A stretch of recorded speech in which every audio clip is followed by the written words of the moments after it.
Hi guys, this is Manoj Garg. Just मेरे को थोड़ा सा, अगर मैं आपने देखा हो तो मैंने एक पोस्ट डाली थी पहले, थोड़े दिनों पहले, कि कुछ नया आने वाला है। भाई मैं नया कुछ नहीं ला रहा, मैं नया बस ये ला रहा हूँ कि एक कुछ मोटिवेशनल तुम चीज़ें कुछ बताना चाह रहा हूँ मैं तुम्हें।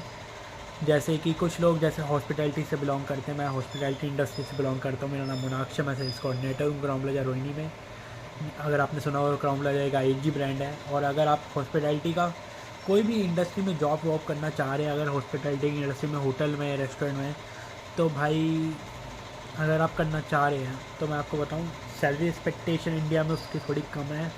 बाहर सैलरी एक्सपेक्टेशन थोड़ी ज़्यादा हो जाती है, उस चीज़ की वैल्यू थोड़ी ज़्यादा कंसर्न है। अपने इंडिया में इतनी है नहीं उस चीज़ की सैलरी, क्योंकि लोग बड़ा पॉइंट वो करते हैं कि, और लोग सुनते भी उस चीज़ को, कि सैलरी इंडिया में कम है उस चीज़ के बारे में। जैसे कि अगर मैं तुम्हें बताऊं, एफ.एन.बी में अगर तुम काम कर रहे हो, फूड एंड रेस्टोरेंट में काम कर रहे हो, मैं जब पहले रेस्टोरेंट में जॉब करता था, देन मेरी सैलरी होती थी 17,000 से, मैंने स्टार्ट किया था।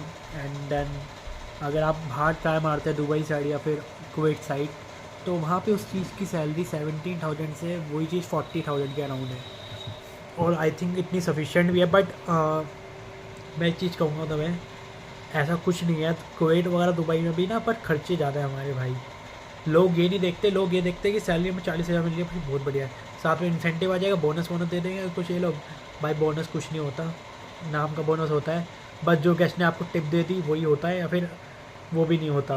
बस ओनली 5-6 हज़ार रुपये उसके हो जाते हैं, 45,000। पर मैं तुम्हें बताऊँ, बाहर उस चीज़ का वो भी है कंसर्न है कि वहाँ पे आपको जॉब वगैरह का अगर कर रहे हो आप, साथ में वो भी है, रहना भी सहना भी है, हॉस्पिटैलिटी।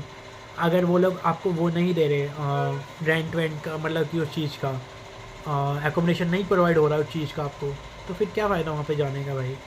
भाई एकोमोडेशन भी खर्चा हो जाता है भाई, खाने पीने में। अब तुम एक दिन घूमोगे फिरोगे तो उसमें पैसा लगेगा। शेविंग कराओगे, शेविंग सबसे इंपॉर्टेंट है हॉस्पिटैलिटी में, अगर तुम्हें पता हो तो भाई वहीं पे पैसे खर्च हो जाते हैं। छोटी छोटी चीज़ें ना पैसे खर्च करके ले जाती है। और ऐसा तो है नहीं कि भाई अब तुम एक महीना वहाँ पे, जैसे तुम 2 साल की, अगर तुम्हारे पास दुबई का वो है, पासपोर्ट लग गया, वीज़ा वहाँ पे लग गया, तो भाई सब फिर वहाँ पे घूमोगे तो फिरोगे भाई। ऐसा तो है नहीं कि वहाँ पे घूमोगे फिरोगे नहीं, मौज भी तो करोगे उस चीज़ का।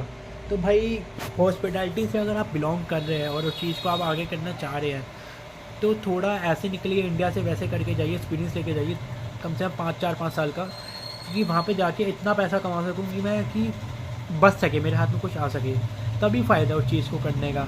वरना बने रहिए मेरे साथ भाई साहब, मैं आगे और आपको बताता रहूँगा हॉस्पिटैलिटी के चक्कर में। मेरे को लाइक एंड सब्सक्राइब करिए इस चैनल को मेरे, कि मैं आपको और वीडियोस बता सकूँ कैसे मेरी लाइफ है भाई। मैं तुम्हें बताऊँगा अपनी कोऑर्डिनेटर की, मैं सेल्स कोऑर्डिनेटर हूँ क्राउन प्लाजा में। चलो ठीक है भाई गाइस, थैंक यू, बाय।